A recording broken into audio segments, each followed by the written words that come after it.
भगवान आगे बढ़े तो उनको अघासुर मिला, राक्षस पाप का ढेर बनाकर बैठा, सारे सखा सहित भगवान को निकल गया। तत्वाम वेद दर्शनम यथा मूलम च भावेना, सारे ग्वाल वालों को निकल गया भगवान के साथ, भगवान को भी निकल गया। कहते हैं सुखदेव राजा, भगवान के जो सखा थे वो पाप करके आए थे किसी जन्म में, उस पाप का फल भोगने के लिए अघासुर ने उसे निगल लिया पेट में, पर संग भगवान होने के कारण उनका प्राण बच गया। भगवान उसे बाहर निकाल के ले आए, अघासुर का वध कर दिया। परमात्मा आगे चले गली में तो धेनुकासुर मिला। धेनुकासुर कहते हैं जमे हुए धन को, जो धन खर्च नहीं होता, जो धन छुपा के रखा जाता है, जिस धन में धार्मिकता नहीं, जिस धन में दान नहीं है, चाहे वो कितनी भी मेहनत का कमाया हुआ हो, वो राक्षस है। वो एक दिन तुमको तकलीफ में डालेगा, तुम्हें सताएगा, तुम्हारी औलाद को राक्षस बना देगा।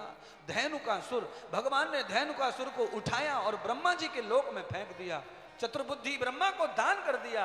अरे धन ऐसा बिगड़ा, पाप का धन होगा, वो औलाद को नष्ट कर देगा, तुम्हारे घर के बुद्धियों को नष्ट कर देगा।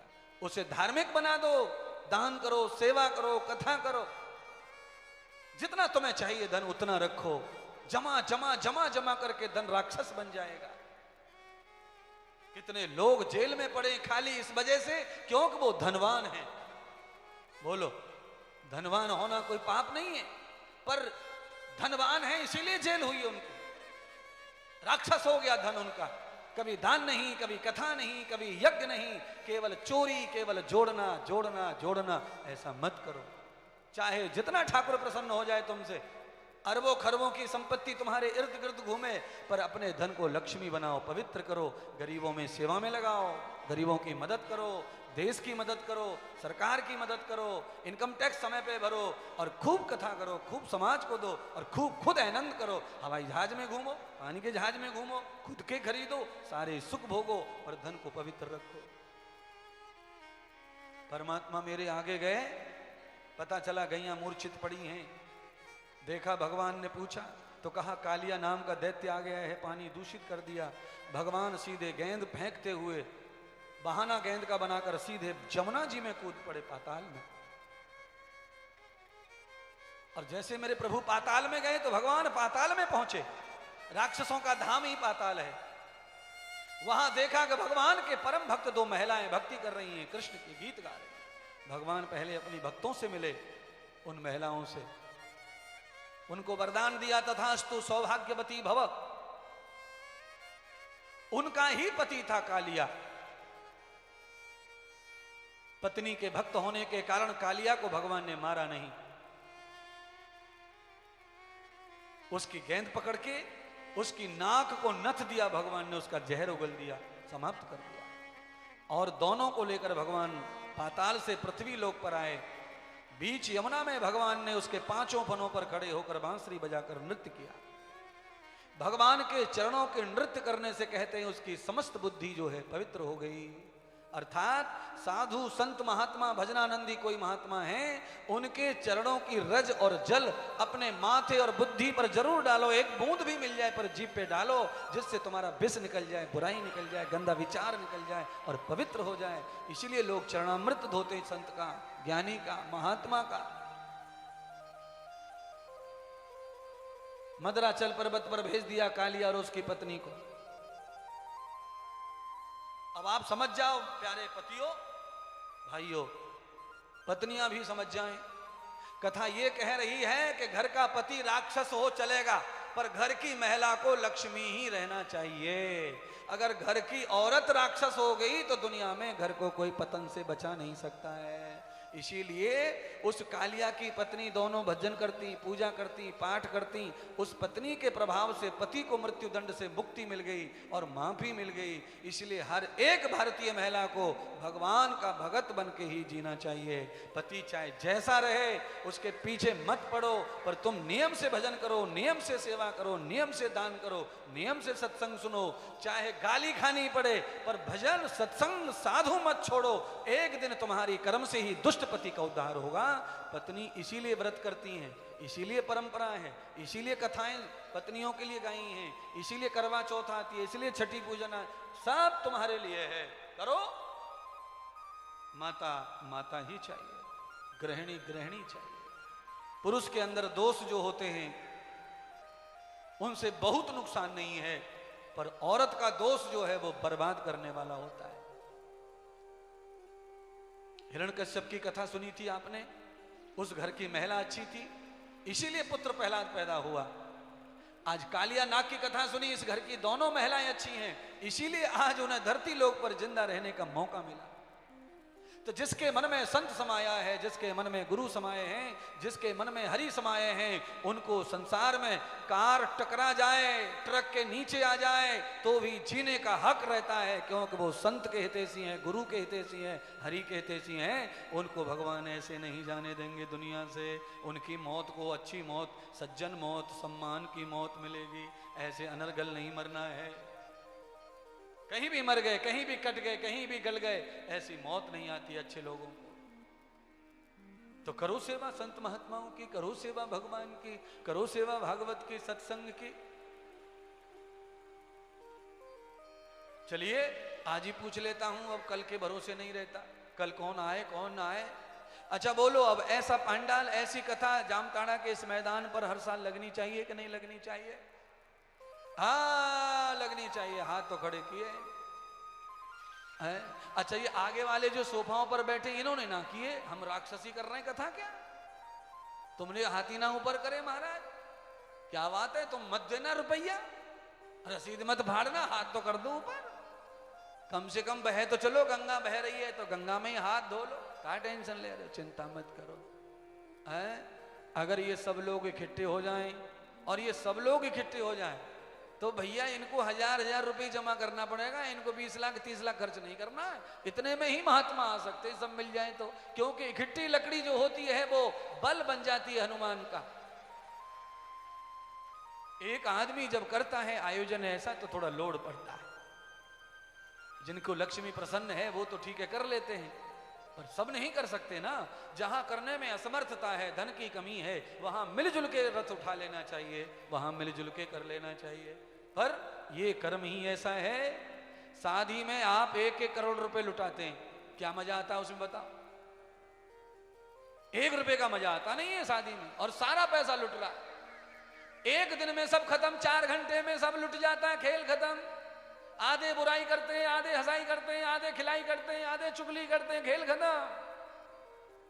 और देखो इतने लाख रुपए खर्च हुए, पता नहीं, पर यह समझ में आ रहा है कि आज 6 दिन हो गए जामताड़ा शहर को आनंद में डूबे हुए, नाचते कूदते हंसते बोलते। माहौल बदल गया पूरे घर का। अग्रवाल जी की कृपा से पूरे शहर के सातों जात को सुख मिल रहा है, आनंद मिल रहा है और हंसने का मौका मिल रहा है। नहीं तो चेहरे पे हर समय आज के युग में 12 बजे हुए मनुष्य के, चाहे वो पैसे वाला हो, चाहे वो गरीब हो, चाहे सेठ जी हो, चाहे डॉक्टर हो, चाहे कलेक्टर हो, पर चेहरे पे 12 पूरे बजे रहते हैं। चेहरे पे कोई खुशी रहती, कोई खुशी नहीं है। पार्लर में जा जाके भी चेहरे नहीं अच्छे लग रहे। क्यों? चेहरा तब अच्छा लगेगा जब चेहरा अंदर से खुश होगा। कितना भी पार्लर पोत के आ जाओ, पर चेहरा फुग्गा फूट के बैठा है तो क्या फायदा?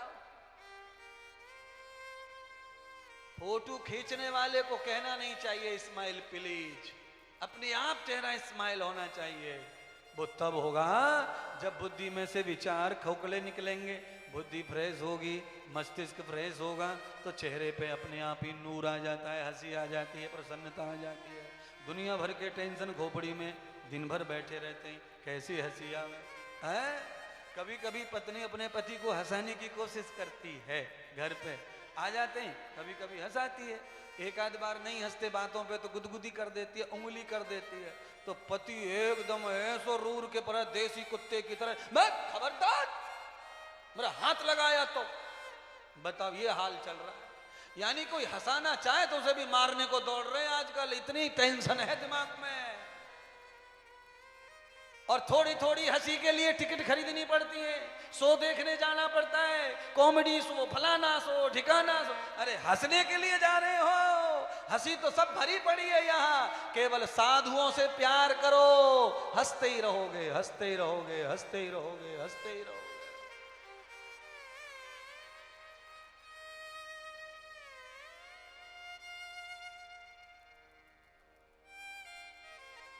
बांसुरी बजाते हुए सांप के ऊपर, शेष के ऊपर, 5 फनों के ऊपर, रूप 5 फन, बुद्धि के 5 फन, 5 ज्ञान इंद्रियां होती है ना, ये पांचों विषय की भरी पड़ी हैं। विषय रूप, गंध, स्पर्श, त्वचा, शब्द, ये सब विषय हैं और इन विषयों से बचने के लिए बहुत कठिन है।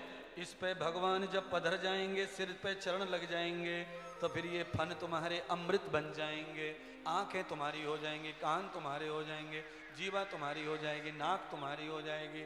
इस समय इस पे विष भरा है, राक्षस बैठे हैं, आंखें भी दूसरे की, कान भी दूसरे के, तुम्हारा कुछ है ही नहीं। आंखें तुम्हारे कंट्रोल में नहीं, कान तुम्हारे कंट्रोल में नहीं, बुद्धि तुम्हारी कंट्रोल में नहीं, जीवा तुम्हारी कंट्रोल नहीं, तो क्या करोगे जीकर?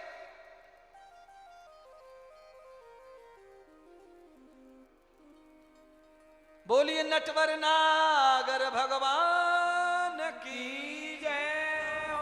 भगवान ने नाग को नाथा तो नागर कहलाए, और पैर के अंगूठे पे खड़े होकर भगवान ने नटवर ने लीला की तो भगवान नटवर कहलाए। भगवान श्री कृष्ण का एक नाम नटराज भी है। मेरे परमात्मा ने कितने अवतार लिए हैं, अलग अलग रूप में देख लो, कैसी कैसी लीला कर रहे हैं। रस्सी के ऊपर तो कई बच्चे नाच लेते हैं, पर सांप के फन पे अंगूठे पे नाचने का काम तो मेरे लीलाधारी ने किया। अब तो सारे ब्रजवासी अचंभे में रह गए।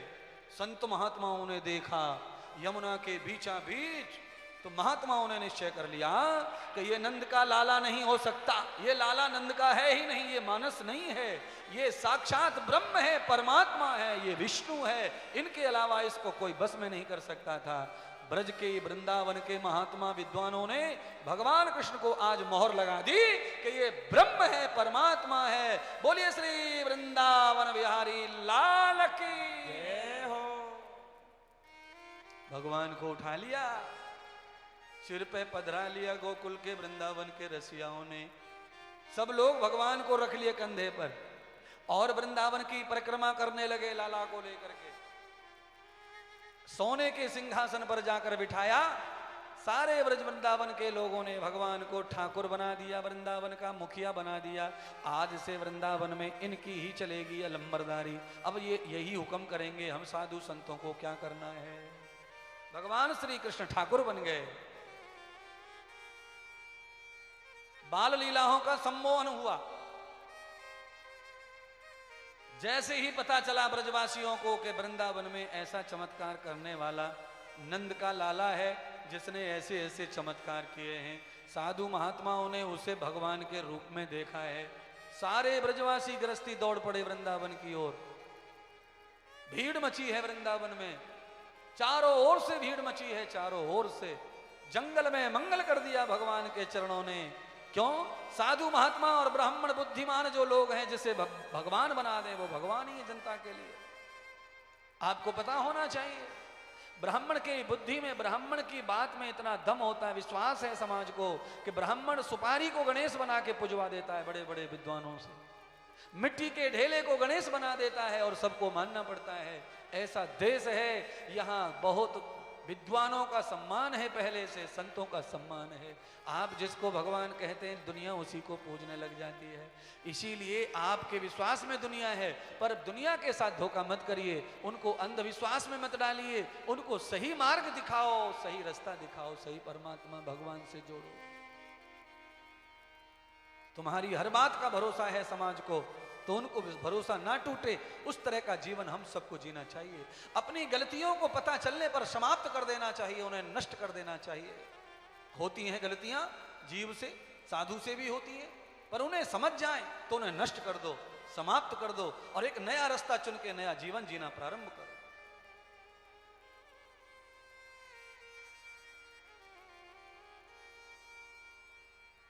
सारे ब्रज में जब हल्ला मच गया तो सूचना बरसभान के घर भी पहुंच गई। बरसाने में पता चला ऐसे ऐसे नंद के लाला ने लीला की है, तो श्री किशोरी जी को भी पता चल गया। तो किशोरी जी तो महालक्ष्मी, महागौरी, महाशक्ति की शक्ति है महाराज, वो तो भगवान कृष्ण की अनंत माया है, भगवान की परम शक्ति है। भगवान का ही विग्रह रूप है। तो कहते हैं राधा किशोरी जी ने देखा, ध्यान किया, तो उनको लगा ना ना ना नंद का लाला नहीं है, वो तो मेरा पार ब्रह्मपति है, वो तो मेरा श्याम है। अरे सखी चलो, हम तुम्हें अपने पति से मिलवा के लाए, वृंदावन में आए हमारे पति देव। राधा तो 5-6 साल की ऐसी बात सुनी तो सब सखीन ने मुंह पे हाथ धर लिए।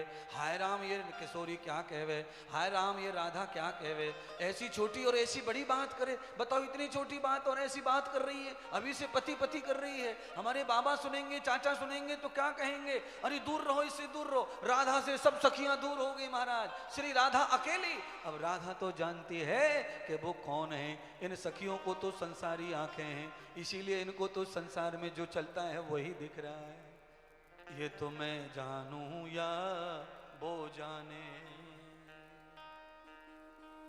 अरे मुझे मिल गया मन का मीत, दुनिया क्या जाने। मुझे मिल गया मन का मीत, दुनिया क्या जाने। मुझे मिल गया मन का मीत, दुनिया क्या जाने। मुझे मिल गया मन का मीत, दुनिया क्या जाने। क्या जाने कोई क्या जाने, क्या जाने कोई क्या जाने, क्या जाने, क्या जाने कोई क्या जाने। मुझे मिल गया मन का मीत, दुनिया क्या जाने। मुझे मिल गया मन का मीत, दुनिया क्या जाने। मेरी लगी श्याम संग प्रीत, ये दुनिया क्या जाने। मेरी लगी श्याम संग प्रीत, ये दुनिया क्या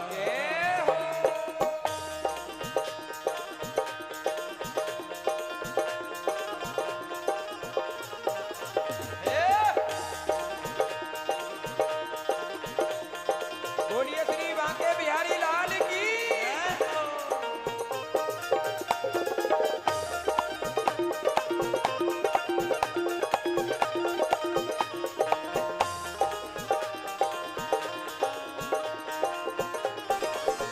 हे सखियों, सखियों से राधा कह रही है चलो मेरे संग। रात के अंधेरे में राधा जा रही है, सखियों को कह रही है। सखियों ने कहा हम नहीं जाएंगे, तेरे साथ गए तो हम तो बदनाम हो जाएंगे, बदनाम। राधा ने भी ठेंगा दिखा दिया।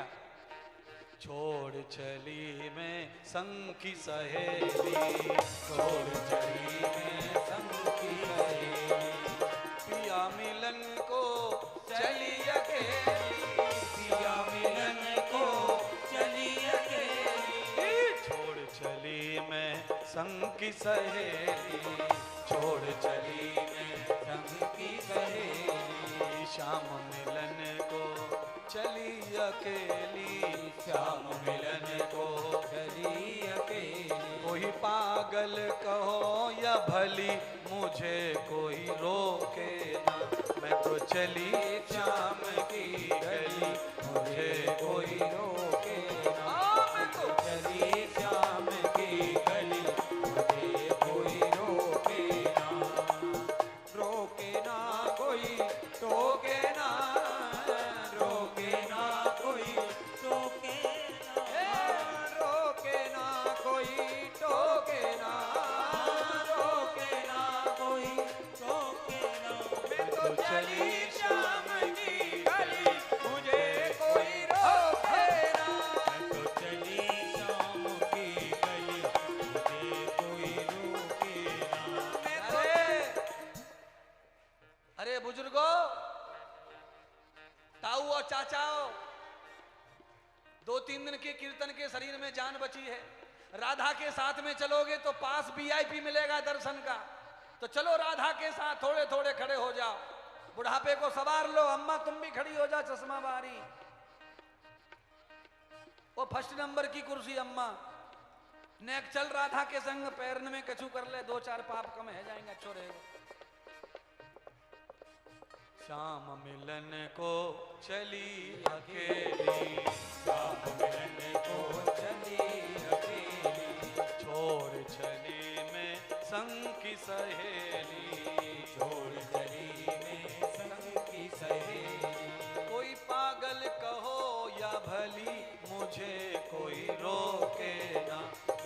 चली श्याम की गली मुझे कोई रोके ना।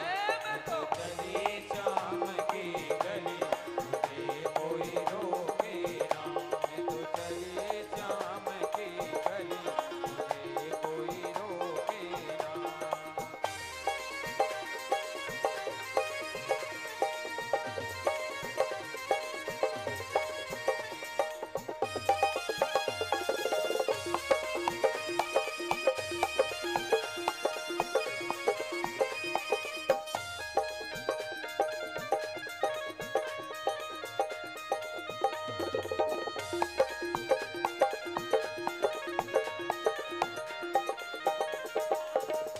जीवन की परवाह नहीं है, जीवन की परवाह नहीं है। राधा अकेली निकल पड़ी ब्रज में।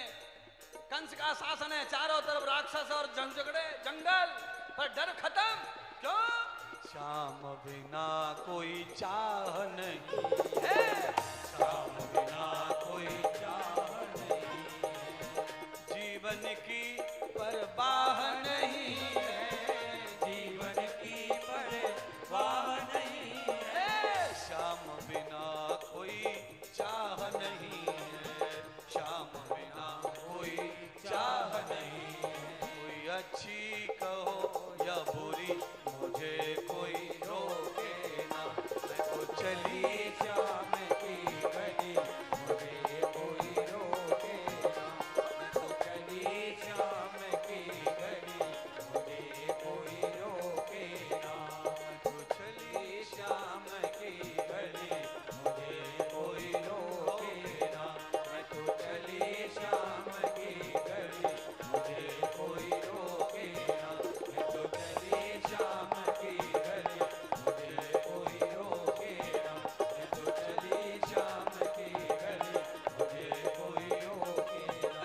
मुझे रोके ना, मुझे रोके ना, मुझे रोके ना कोई, रोके ना मुझे, रोके ना कोई, रोके ना।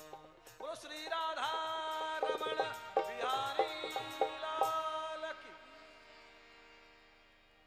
भैया मॉनिटर में तो डाल दो गुरुजी की आवाज, कुछ समझ में तो आए कुछ। सब बंद कर दी उसने, यहाँ भी वहां भी। बिल्कुल नहीं आती, इधर सुनाई तो दे। वो तो हम अपनी ताकत से काम चला रहे हैं, हैं?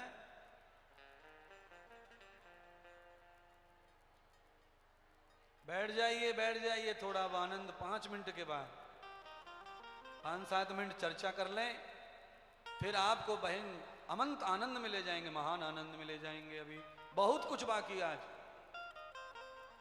तदम लक्ष्यम न बृहत महायोजनी नाम। श्री राधा वृंदावन पहुंच गई और राधा वृंदावन में क्या ढूंढ रही हैं कि उनके प्रिया प्रीतम कहीं मिल नहीं रहे हैं। कहां हैं, कहां हैं? सखियां तो आई नहीं थी, अकेली राधा भटक रही हैं और विश्वास बैठा है, पर कभी कभी विश्वास टूट जाता है। यहां देखा वहां देखा, पर कहीं श्याम नहीं मिलते तो राधा व्याकुल हो रही हैं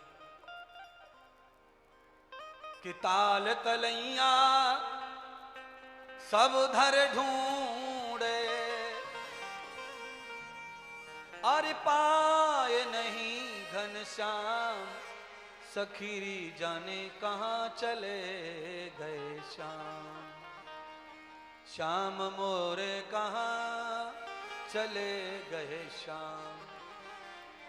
गोकुल ढूंढा मथुरा ढूंढा, अरे सखीरी ढूंढे ब्रज सब धाम, पाए नहीं मेरे श्याम। कहां गए? सखीन से पूछते घूम रही हैं। वृंदावन में कुछ माताएं मिली, कुछ बहना मिली, कुछ सखियां मिली। उन सखियों ने कहा, अरे ब्रजमहानंदिनी, तुम जिन श्याम को ढूंढ रही हैं उन्हें कोई नहीं जानता वो कहां हैं। पर एक बात बताएं, मधुवन में नंद के लाला ने लीला की है, सब उन्हीं को पूछ रहे हैं, कहीं वही तो नहीं है तुम्हारे प्रीतम? एक बार जाकर के तुम खुद आंखों से देख लो। सखी जैसे मार्ग बताया, श्री राधा मधुवन की ओर चल पड़ी। यमुना के तट पर मधुबन में भगवान श्याम सुंदर श्री राधा जी का ध्यान कर रहे थे। भगवान स्वयं राधा का जप कर रहे थे, राधा राधा राधा राधा। सखियों ने मार्ग बताया तो राधा उधर खिंची चली जा रही है जिधर प्रीतम उन्हें याद कर रहे हैं, ध्यान कर रहे हैं। अगर कोई सच्चे मन से ध्यान करता है तो उनका जो इष्ट है वो वहां खिंचा चला आता है। राधा जी जाकर के मधुबन में पहुंची, भगवान के सखा अगल बगल बैठे, भगवान की परछाई यमुना जी में श्री राधा दिखाई पड़ी भगवान को। भगवान ऐसे बैठे थे यमुना की तरफ मुंह करके, पीठ के पीछे जाके राधा खड़ी हो गई। कैसे पहचाने? पर राधा जी को भगवान ने देख लिया पानी में, और राधा और यमुना का मेल एक ही बताया है। जैसे ही राधा को देखा भगवान हच्च-बच्च रह गए, और नैना भगवान के अड़े रह गए, फटे के फटे रह गए। ब्रह्मम नयेवते दर्शम। आज भगवान ने ऐसा रूप दिखाया, सारे ग्वाल वाल हैरान हो गए। ऐसा रूप आज तक देखा नहीं ग्वाल वालों ने कभी भगवान का। रात दिन साथ रहने वाले सखा, आज जो रूप देखा वो रूप ऐसा था बांका निराला। तो जैसे ही देखा तो चिल्लाने लगे, बोलो बांके बिहारी लाल की जय हो। भगवान बांके हो गए, निराले रूप वाले हो गए। सारे ग्वाल वाल भगवान को कहने लगे, हे कान्हा ये कौन सा रूप था, बताओ कौन सा रूप था। श्री राधा को देखा तो राधा को देख करके सब दुनिया हैरान हो गई। महाराज महालक्ष्मी लग रही, कभी लक्ष्मी लग रही, कभी महाशक्ति लग रही, कभी भक्ति लग रही। सब लोग हैरान हो गए अनंत शक्ति को देख करके। इस मिलन को भागवत में रास कथा कहा। भवान रासम प्रवत्त नेत्रम। जो रूप नेत्रों में आए सपने के समान और गायब हो जाए उसको रास कहते हैं। सदैव जो रूप ना ठहरता हो हृदय में वो रास है। न क्षणम दर्शनम प्रभाम। जो कभी रूप दिखा न हो और वो रूप अचानक दिख जाए भक्ति से तो वो रास भक्ति है। पर उस भक्ति में रूप कायम नहीं है, इसीलिए वो आने जाने वाला है। अब उसके बाद एक और कथा है, महारास कथा। महारास जब होता है तो रूप जो आ जाता है वही रूप भक्त का भी हो जाता है। जो इष्ट है वही भक्त हो जाता है, फिर अंतर खत्म हो जाता है। जैसे गंगा जब तक बहती रहती है तो गंगा कहलाती है और सागर में जाकर सीधा सागर बन जाती है। और गंगा सागर का जहां मिलन होता है उस जगह का नाम गंगा सागर है।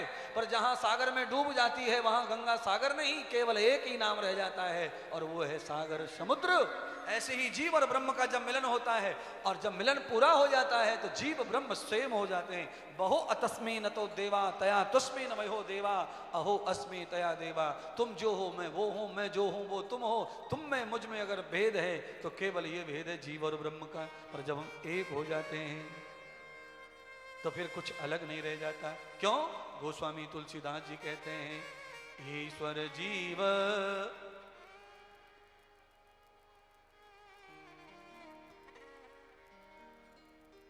अंश अविनाशी चेतन अमल जीव सहरासी। जीव परमात्मा का अंश है और उस अंशी को चेतन अमल सहज सुखरासी। ईश्वर अंश जीव अविनाशी।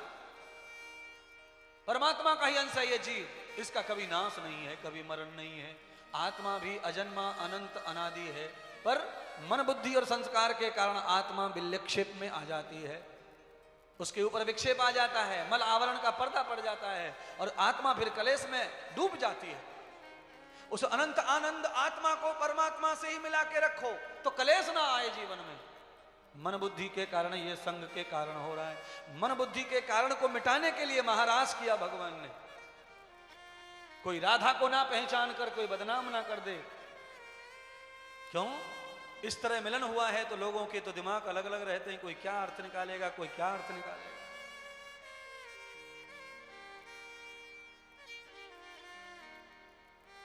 श्याम सुंदर ने राधा जी के साथ कहा, देवी अब छोड़ के मुझे मत जाओ, क्योंकि मेरा अवतार तुम्हारे लिए हुआ है और तुम्हारा अवतार मेरे लिए हुआ है। मुझे छोड़ के अब कभी मत जाना। तो कहा, प्रभु मैं तुम्हें छोड़ के कैसे जाऊंगी, मेरे तो प्रिया प्रीतम आप ही हैं और मेरे तो पीहू पीहू हैं आप।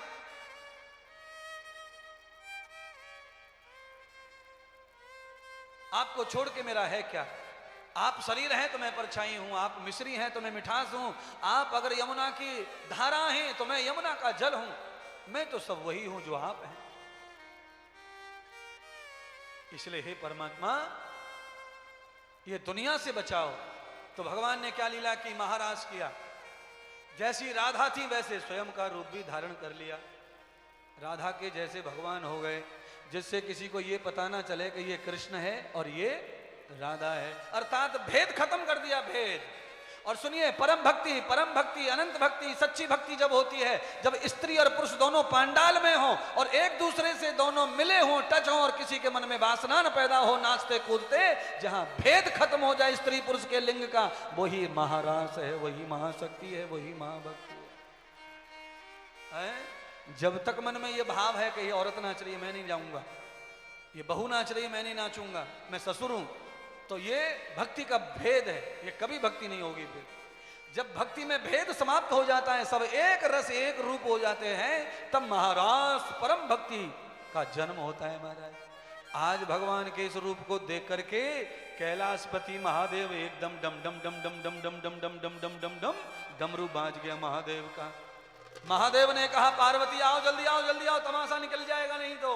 कैलाश पे से ही फोकस मार दिया दूरबीन से, देखो पार्वती क्या हो रहा है, देखो देखो मेरे परमात्मा, देखो लीलाधारी कैसे, देखो राधा बन गए हैं, कैसे रूप धारण कर लिया है, देखो पार्वती। अब तो भोले शंकर से पल भर भी नहीं रहा जा रहा है बिना ब्रज के। पार्वती, अब पार्वती कह रही है आज मेरा नंबर है, तुम पहले जा चुके हो दर्शन करने बाल लीला के, आज तो मैं जाऊंगी। आज वहां कोई काम नहीं है पुरुषों का, वहां पुरुष जा नहीं सकते। देखा ना श्याम सुंदर को, भगवान नारायण को देखो, श्री राधा जी के साथ कैसा रूप बनाकर बैठे हैं, आज वहां कोई नहीं जाएगा। तो शंकर भगवान भी माता पार्वती से प्रार्थना करने लगे, अरे पार्वती जामताड़ा चली जा, जल्दी से शैम्पू लिया, मेरी जटाओं में डाल के जरा कंडीशनर कर दे, मुझे भी आज अपना रूप दान कर दे। हा माता पार्वती की आज बौसगरी हो गई। शंकर भगवान प्रार्थना कर रहे हैं, हाथ जोड़ रहे हैं, देवी मुझे भी आज तेरे जैसा रूप दे दे, आज मुझे भी जाना है, मैं नहीं रह सकता प्रभु के इस रूप को देखने के लिए। महारास देखने के लिए महाबैरागी, जिनके अंग पर भी वस्त्र नहीं, जो नितंग हैं, ऐसे महादेव आज श्रृंगार सोलह करना चाहते हैं, और वो भी परम भक्ति स्त्री का रूप धारण करना चाहते हैं। आज कहते हैं कि वो पार्वती राधा बन गए श्याम सुंदर, तो मैं भी पार्वती बनकर शक्ति बनकर जाऊंगा, पर मैं जाऊंगा रास में, मैं नहीं रहूंगा। महादेव प्रार्थना करते, पार्वती कहने लगी चलो ठीक है आ जाइए, अब हम महाराज की ओर जा रहे हैं। आपके मनपसंद गाना जो आप कह रहे हैं वही, एक दिना भोले भंडारी बन के ब्रज की नारी वृंदावन आ गए हैं, वृंदावन आ गए। एक दिना भोले भंडारी बन के ब्रज की नारी वृंदावन आ गए, वृंदावन आ गए हैं, रास में आ गए हैं। पार्वती जी मना बिहारी न माने त्रिपुरारी, वृंदावन आ गए, वृंदावन आ गए हैं। पार्वती जी मना के हारी ना माने त्रिपुरारी, वृंदावन आ गए हैं, वृंदावन आ गए।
ये सचमुच की ये रास लीला है। इसमें जितना भी आप कर लेंगे वो सब काम आएगा जीवन भर। जोड़ी से खड़े हो जाओ, वहीं खड़े हो जाओ, थोड़ा सा हाथ में हाथ डाल लो, बस इतना बहुत है। दोनों हाथों में हाथ डाल लीजिए ऐसे बना के।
रास बिहारी लाल की जय हो।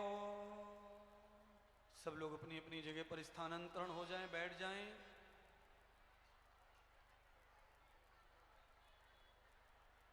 भगवान सुखदेव कहने लगे, राजन आज महादेव ब्रज में पधार गए और महारास हुआ। महालक्ष्मी रुक्मिणी भी पधारी थी, पर भगवान ने उनको आने नहीं दिया।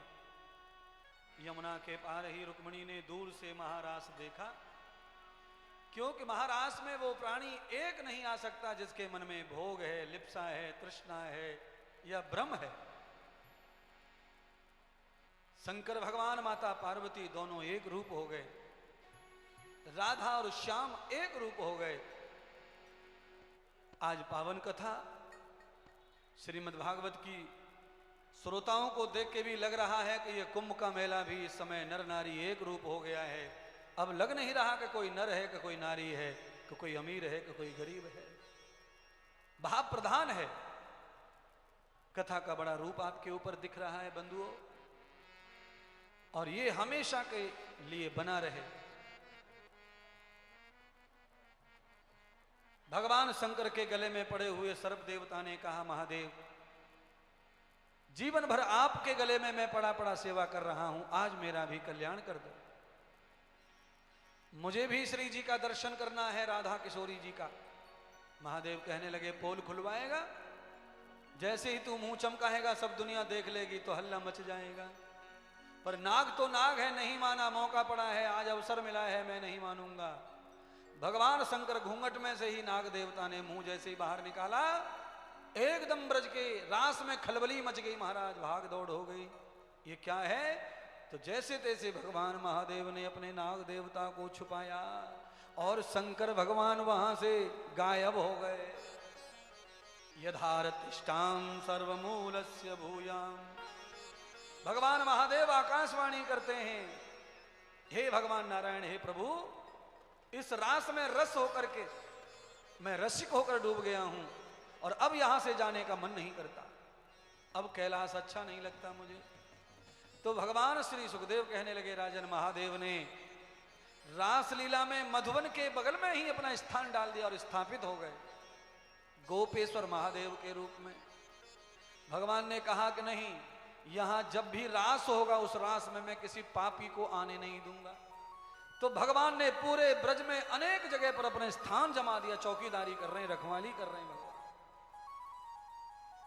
गोवर्धन में भगवान चकलेश्वर महादेव के रूप में, और मथुरा में भगवान भूतेश्वर महादेव के रूप में, और श्री वृंदावन में भगवान गोपेश्वर रूप में। अलग अलग जगह पर भगवान ने अलग अलग रूप धारण कर लिए। भगवान की इस महारूप में कोई विघ्न न डाल सके, कोई प्रपंची, कोई भोगी, कोई विलासी ना जाए। कभी कभी इस प्रेम की लीला को लोग विलास भी मान लेते हैं, और बहुत लाखों विलासी लोग जाते वृंदावन, उसी दृष्टि से देखते हैं विलास को, रास की दृष्टि से। अरे पापियों, रास आत्मा का मिलन है, शरीर का नहीं। इसीलिए तो भगवान शंकर ने शरीर के चोले को ही बदल दिया, पार्वती गोपी का रूप धारण कर लिया। रसो भई गोपी यथान ध्यानम। जिस इंद्री में भगवान का ध्यान पूर्णतः समा जाता है वही गोपी। कोई शेष नहीं रह जाता, आंख आंख नहीं रह जाती, कान कान नहीं रह जाते, मुख मुख नहीं रह जाता। सर्वत्र इंद्रियां जब भगवान में डूब जाती हैं तो एक रस हो जाती हैं। आपने जलेबी तो जरूर देखी होगी। जलेबी का हिस्सा अगर कोई चाशनी में बिना डूबे रह जाए तो वही सफेद सफेद दिखता है। इसीलिए जलेबी को डुबाते समय हलवाई ऊपर से उसके बर्तन रख देता है, यानी कि वो चमचा वगैरह जंगली रख देता है, दबा के रख देता है, डुबा के। क्योंकि जलेबी पूरी तरह एक रस हो जाती है, तब रूप रंग रस सेम हो जाता है। ऐसे ही महारास है। परमात्मा को या तो अपने अंदर समा लो, या तो प्रभु में तुम डूब जाओ, एक रस हो जाओगे, फिर कोई दूसरा दिखाई नहीं पड़ेगा। न अच्छा न बुरा, न लड़की न लड़का, न जवानी न बुढ़ापा, केवल एक ही रूप दिखेगा, और वो है महारूप, महारास, महायोग, परम श्याम सुंदर, परम राधा का रूप, रसिक रूप। ऐसे रूप को देख करके ब्रजवासी कैसे मान जाएं। आज राधा श्याम को देखा ब्रजवासियों ने तो उनके रूप को देख के बलिहारी बलिहारी जा रहे हैं। श्याम सुंदर को देखा, राधा को देखा, अनंत रूप है उनका, एक ही रूप है, कोई पहचान नहीं पा रहा श्याम कहां गया, श्याम कहां गया। कोई कह रहे हैं राधा कहां गई, राधा कहां गई। राधा को देखें तो श्याम और श्याम को देखें तो राधा, क्योंकि यही बांका रूप उनका झलक मारने वाला, वही आकर्षित करता है सबको। जय बांके बिहारी लाल की जय हो। जय राधे जय राधे जय राधे। अब झांकी हो गई, अब तुम्हारी झांकी बाकी है। अब ब्रजवासी कथा श्रोता अब राज का दर्शन करो। जय राधे रसिक बिहारी ओ बनवारी, तेरी सूरत पे जाऊं बलिहारी। जय राधे रसिक बिहारी बनवारी, तेरी सूरत पे जाऊं बलिहारी। जय राधे रसिक। आखिरी समय चल रहा है, टाइम आखिरी है, शामिल हो जाओ रास में। काला नाग भी दर्शन कर गया, तुम नाग नहीं हो कम से कम। होंगे तो होंगे, दो चार नाग भी रहते। जय राधे रसिक बिहारी बनवारी, तेरी सूरत पे जाऊं बलिहारी। राधे रसिक बिहारी बनवारी, तेरी सूरत पे जाऊं बलिहारी। बोलो जय राधे रसिक बिहारी बनवारी, तेरी सूरत पे जाऊं बलिहारी। जय राधे रसिक बिहारी बनवारी, तेरी सूरत पे जाऊं बलिहारी। जय राधे रसिक बिहारी। आवाज नहीं आ रही भैया, साइड से हटो। तेरी सूरत पे जाऊं बलिहारी।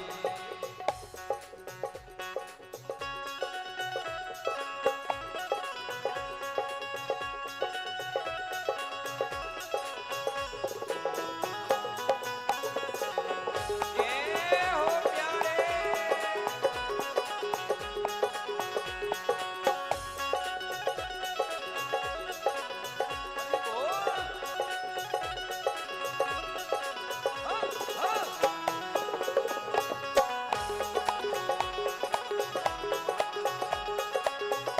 भोलेनाथ बिहारी भगवान की।